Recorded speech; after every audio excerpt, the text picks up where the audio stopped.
Thank you so much for asking me to speak today, and thank you especially to the grassroots organizations that actually put together this historical statement that has brought us in conversation.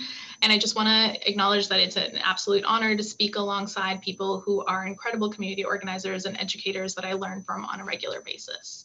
So as Robin said, my name is Nanky, and I'm a Kashmiri migrant settler living on territories that I believe should remain under the full jurisdiction of the Wendat, the Anishinaabe, Haudenosaunee, and the Mississaugas of Credit Nations.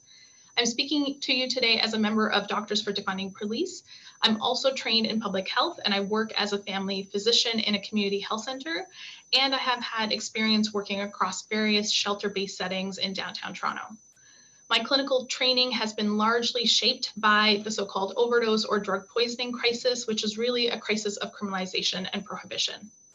I speak to you today grounded in the wisdom of the people I work closely with in healthcare, most notably Black, Indigenous, and other racialized people, including but not limited to queer and trans people, people who are unhoused, people who use drugs, and those living with the infectious complications of structural violence such as hepatitis C and HIV. Over 90% of my clinical practice is with people experiencing mental health issues and disabilities, and it is not a coincidence that over 90% of the individuals within my clinical practice have also experienced harms from policing, incarceration, and from so-called protective state agencies like Children's Aid Society and Canadian Border Service Agency.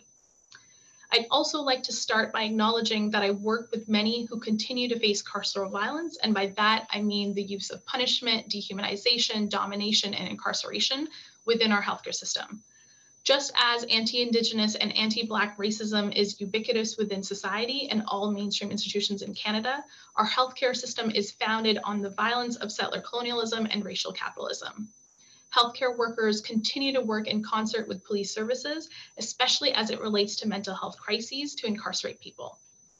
So this is why it's not through my formal training, but through my interactions with directly affected communities that I have learned that the violence of police and prisons doesn't just come in the form of lethal force used against people experiencing distress, but that the harm and death facing BIPOC communities is actually baked into the very fabric of prisons and policing.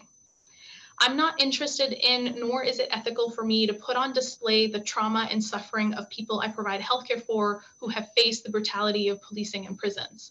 But instead, I hope people take away a slightly deeper understanding of some of the daily insidious ways in which prisons and policing impact people's physical, mental, emotional, and spiritual health. For example, when the mere threat of violence from police presence exacerbates someone's mental health distress, leading people not to reach out for help out of fear that someone may call 911, the resulting harm is a direct result of policing and prisons. Every time someone suffers a medical emergency and declines going to the emergency room because it would necessitate police or security interaction and potential dehumanization, the resulting harm isn't just from that witness fall or potential heart attack or other injuries, it's the direct result of carceral violence. Every time someone experiences severe medical withdrawal from prescription or non-prescription drugs in jails, prisons, or detention centers because these institutions undermine people's humanity and right to healthcare, the bodily harm experienced is a direct result of policing and prisons. And likewise, every time someone is released from prison or incarceration without access to life-saving medications and with no documentation or resources to connect people with healthcare on the outside, the resulting harm and even death is the direct result of policing and prisons. Every time someone loses their memory, undergoes drastic changes to their mood or personality, develops seizures, end up with broken bones or infected joints from the repetitive head trauma and physical assault people experience during police interaction, arrest, or incarceration, the lasting harm is a direct result of policing and prisons.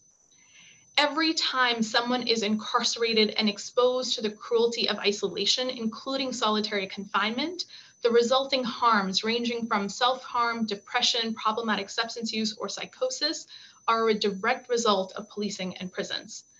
Every time someone is confined in prison, confined to an enclosed, crowded space with poor ventilation, and gets exposed to an infectious illness from TB to HIV to hepatitis C, even long before COVID-19, the lasting individual and community level health impacts are a direct result of policing and prison.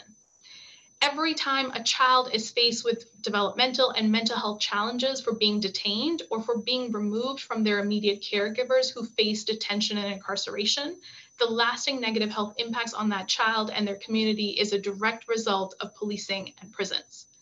Every time someone dies from a preventable accidental overdose, it is a direct result of the violence of policing and prisons.